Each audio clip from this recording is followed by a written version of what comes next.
Miscellaneous minds, never explaining the minds. Devilish grin for my alias, aliens who respond. Peddling sin, thinking maybe when you get old you realize I'm not gonna fold or demise. I don't smoke crack, motherfucker, I sell it. What is going on, everybody? This is the Miscellaneous Minds podcast. I'm your co-host, Boone. Going through the cat that hands your cherry picking back. Head to my left over here is the main assistant there, the man that makes the fat stacks. Together from the dynamic duo that won't die. Till the end is running this place your content than your girls' only fans. What is going on, everybody? Before we get into tonight's topic, please make sure to like, comment, hate, subscribe, DM us about the bullshit. And with that, let's get right into it. So something I've been seeing making its rounds again. Around the internet, different boxing forums, our boxing on Reddit, a couple different pages I follow on Facebook, so on and so forth.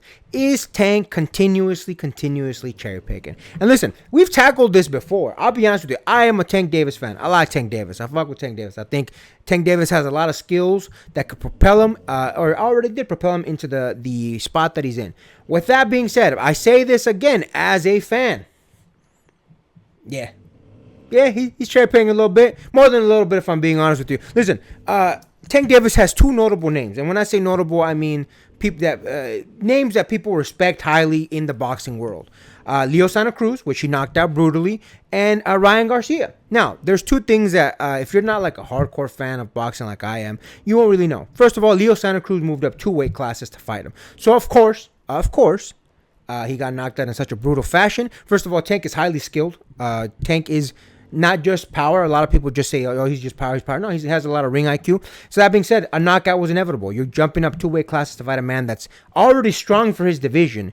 And you're clearly you're succeeding power to him. So, of course, Leo Santa Cruz got knocked out. Now, don't get me wrong, Leo Santa Cruz is a first ballot Hall of Famer. So, of course, getting a reputable name like that, even if he jumps up 2 weight classes or not, is going to do wonders for your career. Second one is Ryan Garcia. And now, in retrospect, everyone, even Tank, because he's willing to make concessions now for a second fight with Ryan, will say Garcia was weight trained.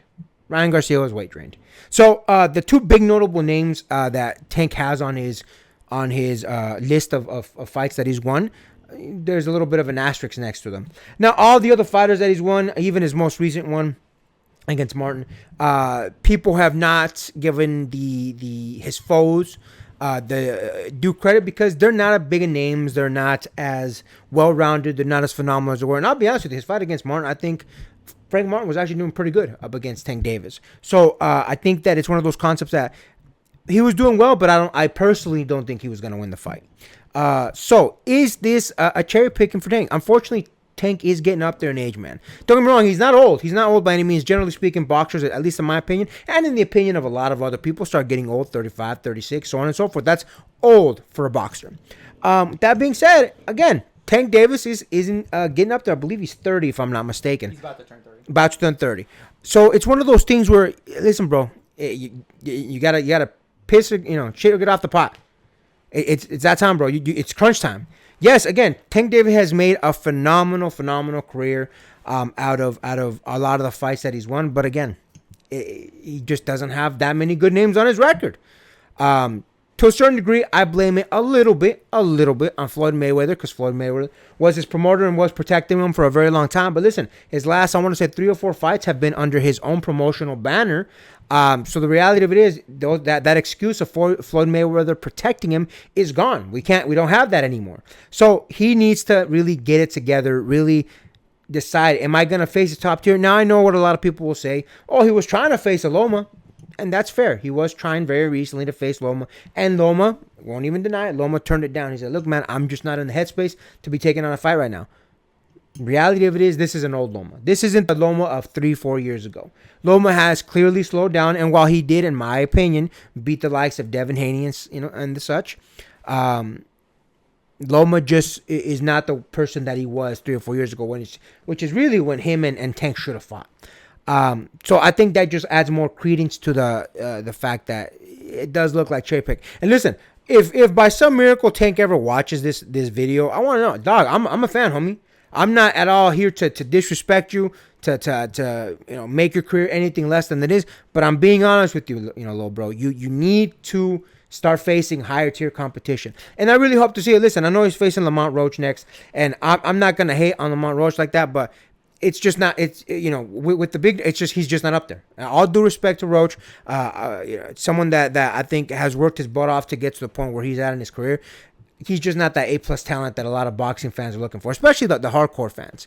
That being said, listen, Tank is a big name, so people are going to tune in for the fight.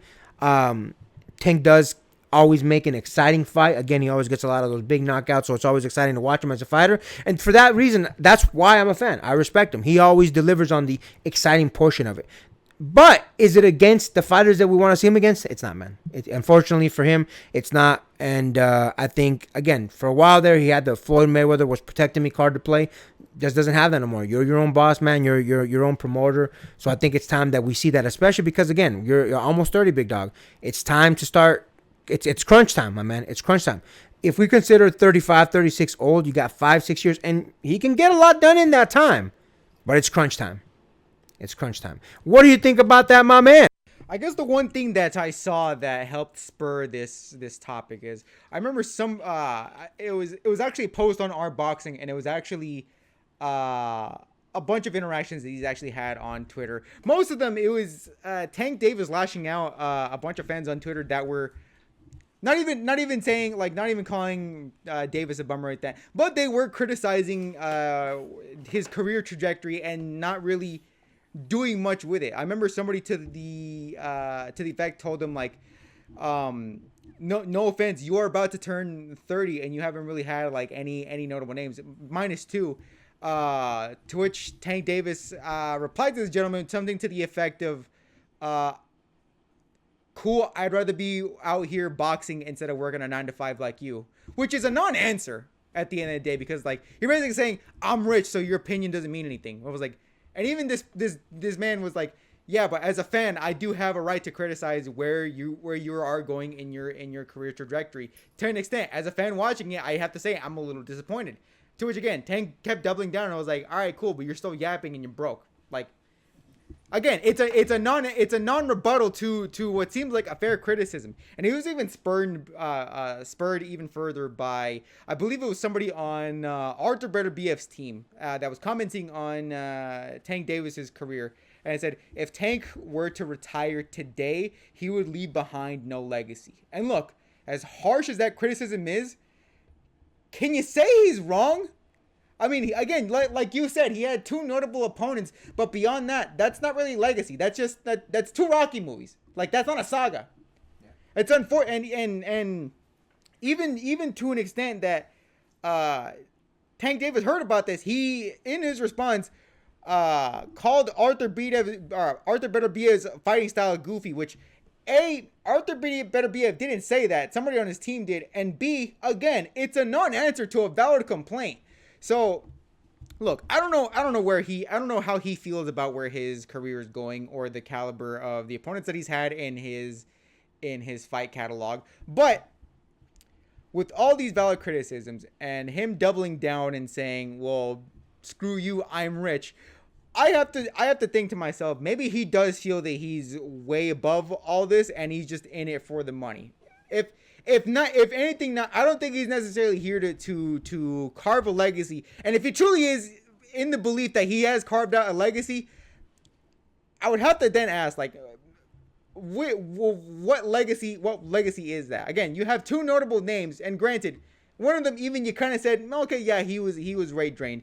So look, if it is a legacy, I would have to ask, in all honesty, what is it? Because I'm not really seeing much here. Again, it's not to discredit Tank Davis' performance in the ring, but I do know, given the caliber of fighter he is and the caliber of people he's fought since, you can honestly do a lot better. You can actually go way further than you believe you think you can. But I do have to think it's one of those things where it's the unfortunate side effect of the Floyd Mayweather effect, like you said, of not wanting to suffer your own. And I think that's the legacy that he thinks. I think that legacy at the end of the day is being an undefeated boxer with this many fighters that he's fought against. But again, if it's tomato can, good boxer, tomato can, great boxer, tomato can.